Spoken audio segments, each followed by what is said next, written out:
Bucky, you already have an image receptor there, 14 by 17. Which orientation should my receptor be? Crosswise, because we're gonna be imaging the body habitus. But what if my patient is big? We might have to do two, okay? So which one will take priority? If I'm doing the chest, I'm gonna start with the chest first. What I'm doing right now, which chest is the patient position for? Which side is down? Right lateral. So the tech, well, the other tech that was working with me, remember to put a sponge underneath the patient. Is the placement of the sponge appropriate at this time? No. What should I do with that sponge? A little bit lower. I should bring it a little bit lower. Now, another thing that I make really specific to you was to put your markers previously before you bring your patient in. So you first and foremost, you have to assess your patient. You always assess your patient. Don't just go by, oh, that's how I was taught school and you do it. First, sir, can you be laying on your side, okay? Because you don't know the patient had some kind of surgery and you're gonna have him here for a long time, like open heart surgery or things like that. You need to know if they can lay like this for a while until you have all those 5 minutes that we require. In clinic, they don't really have you do the 5 minutes. They just put them on the side, get ready, and then shoot. But ideally, we want 5 minutes. Then, so in the meantime, I haven't brought my patient close to the bucket yet. So I'm gonna take a look. Do you see your image receptor, your bucket that has those margins here, remember? This one's here, crosswise, you see? So I'm gonna bring my patient forward a little bit. Exactly, you're just leaning forward. I'm not gonna release the brake, because if I do the brake, the patient is too close to the border of my stretcher, it can flop. Something can happen. So I'm not gonna take that risk. All I'm gonna do is get my markers. So it's the right side down, right? So I'm gonna have my right side, okay? And then I'm gonna have my decub marker attached to it. So, see, decubitus. And what I'm gonna do is, I'm gonna put it on the right side. Sarah, go ahead and lean forward a little bit. And I'm gonna put it on the right side down.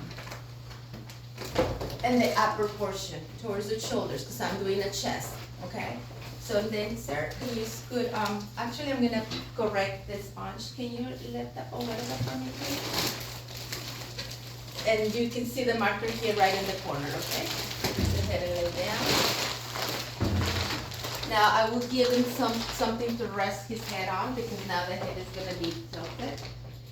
Do you guys have, Ruthie, can I have something to put on his head, like, to cover this, because this is, oh, the pillow's here. So I'm gonna give him a pillow to see his head, how it's hanging. So lift your head for me, sir. Go ahead. Now, luckily he's able to bring his arms all the way up, but do you see any rotation?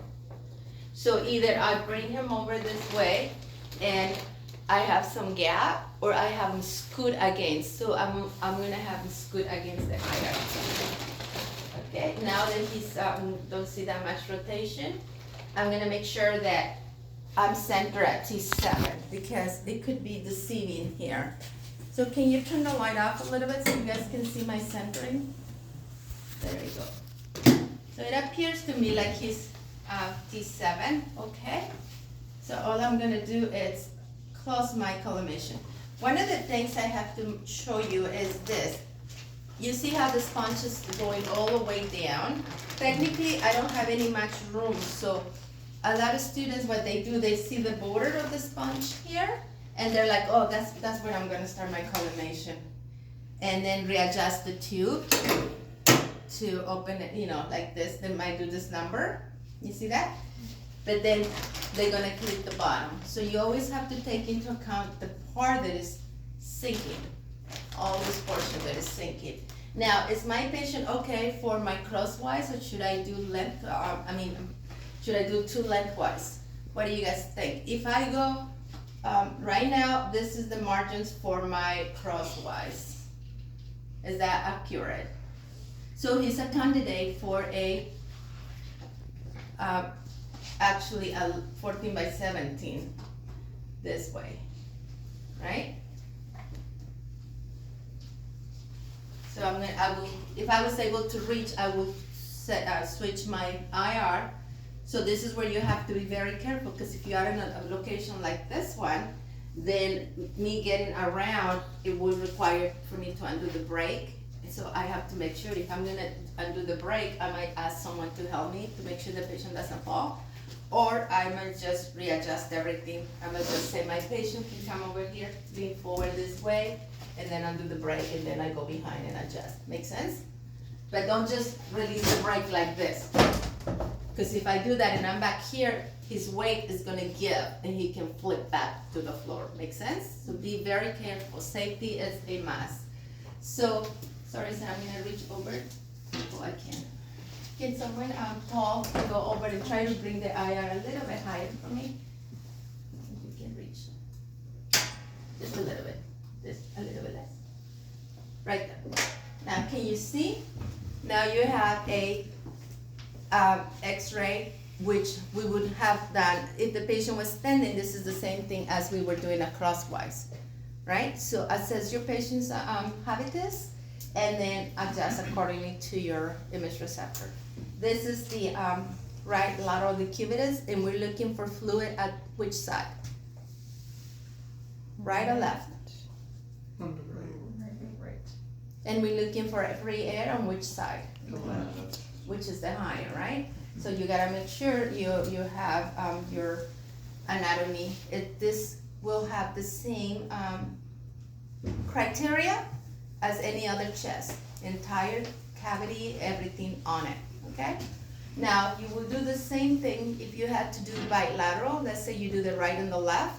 All I will do is most likely turn the patient facing the image receptor for the left side down.